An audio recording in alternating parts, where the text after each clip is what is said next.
Friends, ఈరోజు నేను mutton keema చేస్తున్నాను. మటన్ని 3-4 టైమ్స్ బాగా వాష్ చేసుకున్నాను.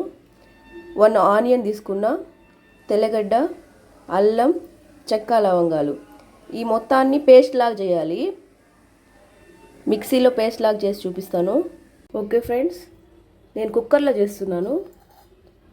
ఇప్పుడు కుక్కర్ పెట్టి ఒక 3-4 స్పూన్స్ ఆయిల్ వేయాలి.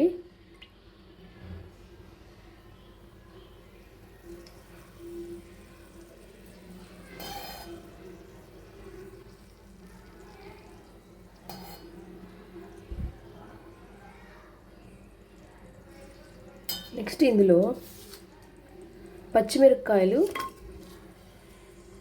బిర్యానీ ఆకు ఒకటి,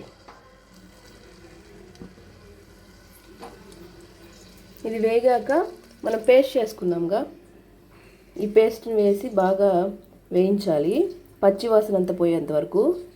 ఓకే, ఇప్పుడైతే ఈ పేస్ట్ని ఇందులో వేసి వేయించుకుందాం.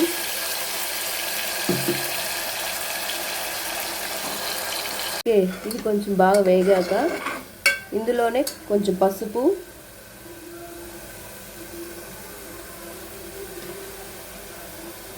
పసుపు 1 స్పూన్ ధనియాల పొడి,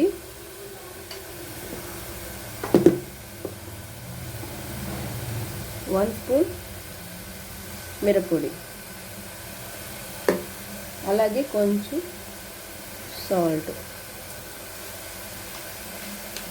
కొంచెం గరం మసాలా వేయాలి.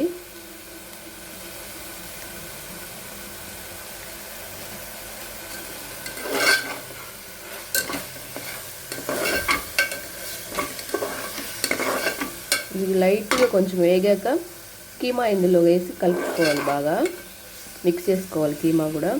కీమాకు కూడా ఈ ఫ్లేవర్ మొత్తం అంటాలి. ఒక 5 మినిట్స్ వదిలేయాలి కీమా వేసి. ఇది కొంచెం లైట్గా వేగాక కీమా వేద్దాం. కొంచెం కరివేపాకు వేస్తున్నాను.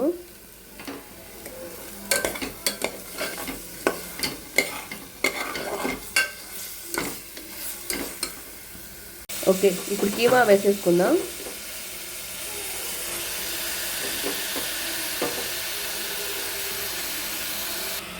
ఓకే, ఇందులో బాగా కలుపుకొని ఒక 5 మినిట్స్ మూత పెట్టేసి ఉండాలి. ఒక 5 మినిట్స్ తర్వాత కొంచెం వాటర్ పోద్దాం. ఒక 5 మినిట్స్ మూత పెట్టేద్దాం కలిపేసి. ఇప్పుడైతే ఒక 5 మినిట్స్ బాగా కలిపేసాను. ఒక 5 మినిట్స్ మూత పెట్టేద్దాము. జస్ట్ విజిల్ పెట్టకుండా నార్మల్గా మూత పెట్టేస్తున్నాను. ఓకే, ఇప్పుడైతే కొంచెం వాటర్ పోసుకుందాము. ఒక చిన్న గ్లాస్ అంత వాటర్ పోస్తున్నాను.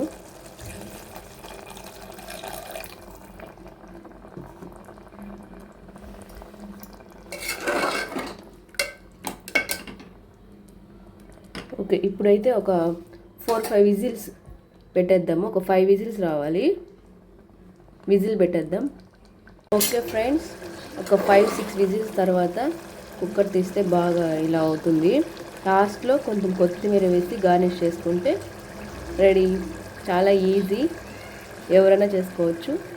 Thank you. నా ఛానల్ని సబ్స్క్రైబ్ చేయండి, షేర్ చేయండి, లైక్ చేయండి.